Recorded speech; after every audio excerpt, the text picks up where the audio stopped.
Çətin sidiyə getmə, gecələri tez-tez sidiyə oyanma, sidiyi tam boşaltamama hissi varsa, bu videonu diqqətlə dinləyin. Bu saydığım ən əsas 3 şikayət sizdə varsa, çox böyük ehtimal prostat bölməsindən əziyyət çəkirsiniz.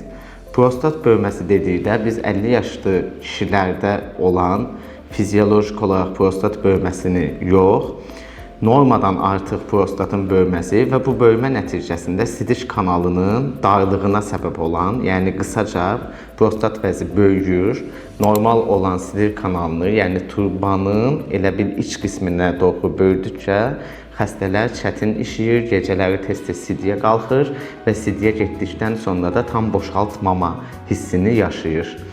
Əgər belə bir şikayətiniz varsa, gec qalmadanın içində böbrəklərə zərər vermədən, prostat həddən artıq çox böyümədən, infeksiyon xəstəliklərə artıq yoluxmadan mütləq bir uroloq-androloqa müraciət edin.